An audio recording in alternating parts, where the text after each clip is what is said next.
January 1945. A frozen dawn draped itself over the gray fields of northern France. The air was still, heavy with the faint hum of radio static that flickered in and out like a nervous heartbeat. Inside a German command bunker near the Siegfried Line, coffee steamed from enamel mugs as officers leaned over maps, tracing blue lines and red arrows that marked their belief, their confidence, that the front was secure. The war, they thought, had settled into its rhythm. American armor had stalled beyond the meuse, their transmissions quiet, their movements predictable. To the German ear, silence meant safety. But beyond the mist, hidden among hedgerows and abandoned barns, a different kind of American unit was at work. Trucks rolled silently across mud, antennas lifted like skeletal fingers, and a team of radio operators prepared to fill the air with ghosts. Voices that did not exist, orders that would never be followed, battalions that were only echoes. As the first crackle of Morse code reached German receivers, no one in that bunker realized what had begun. The silence they trusted was about to turn against them.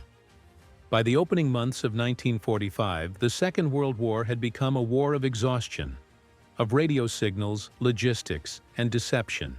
The Western Front stretched like a scar across Europe, from the Dutch lowlands to the dense forests of the Ardennes.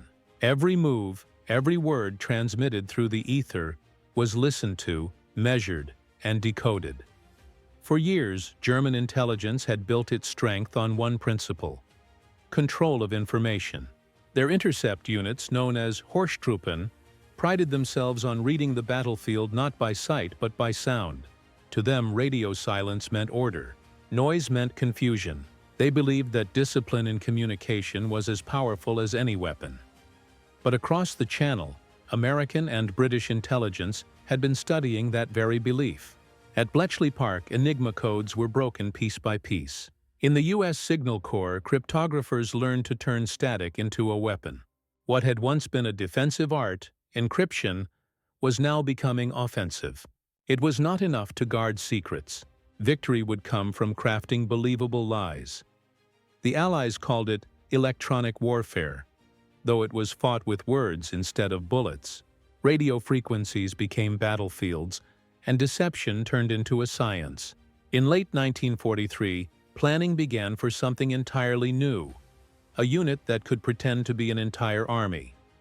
It would be made not of soldiers alone, but of artists, architects, stage designers, and sound engineers.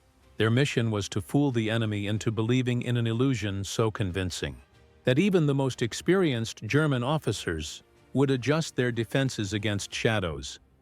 This was the birth of the 23rd Headquarters Special Troops, later known by a name that perfectly captured its spirit: the Ghost Army. They arrived quietly in Europe in early 1944, an odd mix of engineers, sound technicians, painters, and radio operators disguised beneath standard-issue uniforms. Officially, they were part of the U.S. Army, but in reality, their purpose was unlike anything seen before in military history. Their tools were not rifles and artillery, but air compressors, amplifiers, and imagination. The Ghost Army's mission was deception on an industrial scale. Using inflatable Sherman tanks, dummy artillery, and sound recordings captured from real armored divisions, they could stage an entire army's presence overnight. But their most potent weapon was the airwave, the invisible battlefield the Germans trusted most. From makeshift trucks bristling with antennae, American operators mimicked authentic radio chatter, down to the smallest code rhythm and procedural slip. Each broadcast was crafted to mirror genuine division communications, timed precisely with phantom troop movements and false convoy lights. To German intercept units, these transmissions sounded unmistakably real. German officers, confident in their intelligence network, logged every false position. They shifted troops, reinforced sectors, and planned counterattacks, all according to American fabrications. In many cases, they defended empty valleys and unoccupied towns, while real Allied offensives struck dozens of miles away. The deception fit perfectly into a larger, Allied strategy: Operation Bodyguard, a web of misinformation designed to mislead Hitler about where and when the final blows would fall. While British agents spun tales of phantom divisions in Kent, the Americans amplified the illusion with sound and signal. For German commanders staring at their maps, it all made perfect sense. Their intercepts were clear. Their confidence was absolute. The front appeared stable, fortified, predictable. But beneath that calm, the Americans were whispering across the airwaves, turning silence into signal, and signal into a weapon. Inside the Ghost Army, the war felt strangely theatrical. By day, soldiers inflated rubber tanks under camouflage nets, their metallic sheen convincing even at a distance. Painters added mud streaks and serial numbers, while others arranged empty fuel drums to mimic supply lines. To any reconnaissance aircraft overhead, it looked like an armored division preparing for combat. Yet it was the radio men, seated in cramped trucks filled with dials, wires, and glowing tubes, who carried the heaviest burden. Their task was to sound like an army. Every key press, every coded word, had to match the habits of real divisions deployed elsewhere. They studied communication logs from the 2nd Armored, the 90th Infantry, and others, imitating call signs and even the mistakes that genuine operators tended to make under stress. For days, they would broadcast a believable flow of logistics chatter, fuel requests, supply shortages, convoy schedules, all invented but carefully aligned with known Allied activity. Then at night, convoys of fake armor rumbled into position, while speakers blared the roar of engines and clanking treads. Across the line, German listening posts tracked the signals with satisfaction. The Americans, they concluded, were building strength near Metz, near the Rhine, near any location that matched the illusion's coordinates. The deception was so flawless that Luftwaffe reconnaissance occasionally reported visual confirmation of forces that simply did not exist. The human cost of such brilliance was its secrecy. Few outside the unit ever knew what they did or why. For every real battle fought in blood, these men fought one in imagination, proving that the mind, too, could be a battlefield. What made the Ghost Army extraordinary was not only its art of disguise, but its grasp of psychology. The deception relied on understanding how the German mind perceived war, how confidence could be weaponized. To the Wehrmacht, order and precision were sacred. Every report, every intercept was treated as mathematical truth.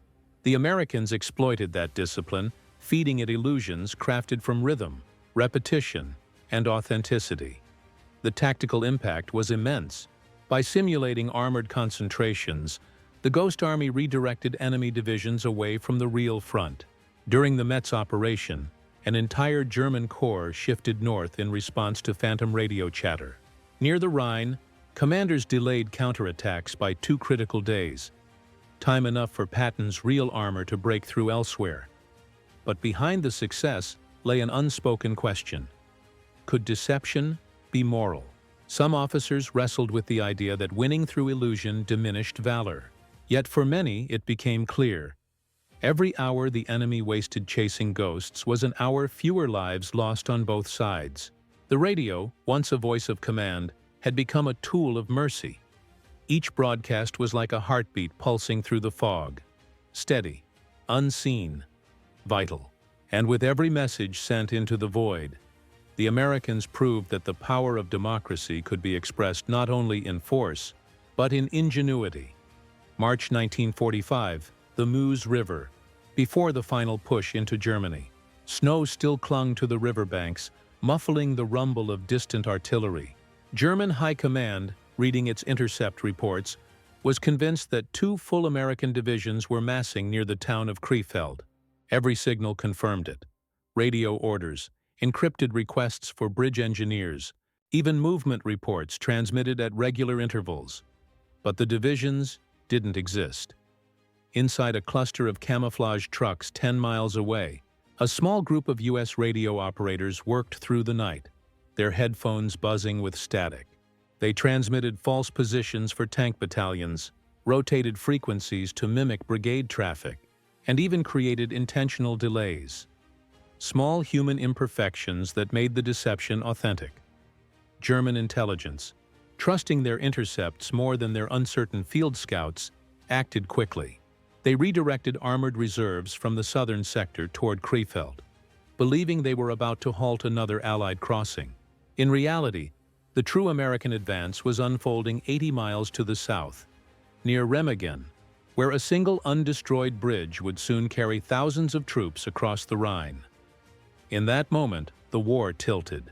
Information had become more decisive than steel.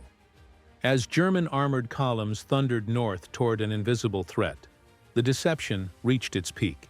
The 23rd Headquarters Special Troops kept the illusion alive for 72 continuous hours. Operators rotated shifts without sleep, feeding the air with steady, disciplined transmissions. Their signals bounced across the cold night sky, echoing through the enemy's confidence. Then, something remarkable happened. German signal officers began to notice an echo in their intercepts. Faint duplicates of their own outgoing messages. The frequencies seemed to overlap, as if the Americans were mirroring their every move. Confusion spread through the network.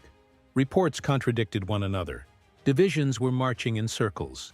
The once flawless machine of German command began to stumble, unsure which orders were genuine.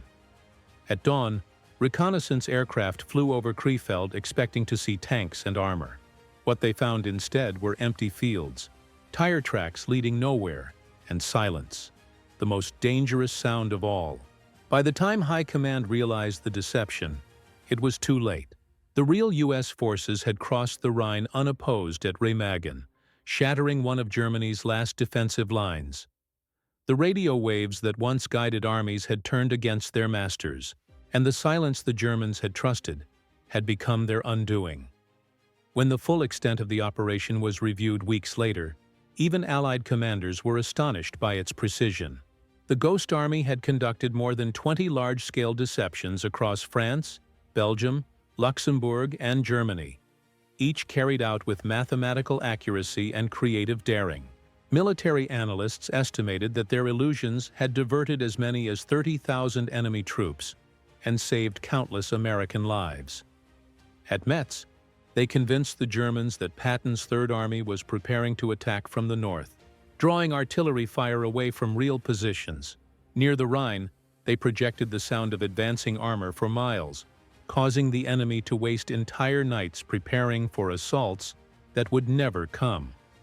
The success wasn't measured in enemy dead, but in the absence of them. Towns spared, bridges left intact, soldiers who never had to fire a shot. It was a victory of silence and imagination, fought not in blood, but in belief. When the war ended, the men of the Ghost Army returned home in silence. Their work was classified for decades, buried in archives marked top secret. They could not speak of what they had done, nor of the thousands of lives their deception had spared. Their medals bore no mention of the invisible battles they had fought. It was not until 1985 that their story began to surface, when declassified reports revealed the scale of their ingenuity. Letters from General Eisenhower commended their tactical brilliance and invaluable contribution to Allied victory. Historians studying post-war interviews with captured German officers discovered repeated accounts of phantom divisions, units the Wehrmacht had believed were real until the final weeks of the war. For those who had served, the recognition came quietly, like the static hum of a long-forgotten radio warming back to life. Their war had been waged not in fire, but in frequency, a reminder that deception, when wielded for peace, can be a higher form of courage.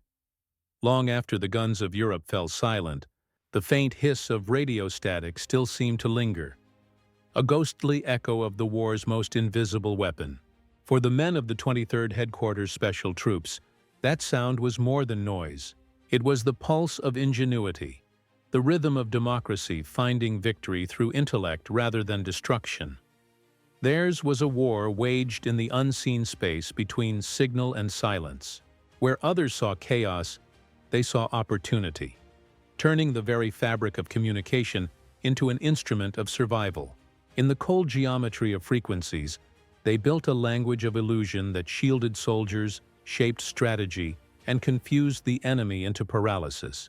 Their deception was not born of cruelty, but of creativity. The belief that if imagination could save lives, it was worth more than firepower. The radio static became their symbol, that constant whisper across the airwaves, reminding the world that freedom's strength lies not only in arms, but in ideas. In that static lived the heartbeat of an open society, adaptable, unpredictable, impossible to silence. For the German officers who once trusted in precision above all, it was a humbling revelation. The battlefield had changed. No longer was it defined solely by tanks or trenches, but by perception, by the stories one side could make the other believe. And so, when the last transmission faded, and the Ghost Army's voices dissolved into the ether, their legacy endured. It lived in every act of creative defiance that followed, in every moment when thought triumphed over terror. In the end, the war of deception proved a deeper truth, that freedom itself is a kind of illusion made real through courage. And sometimes, the most powerful weapon in the world is silence.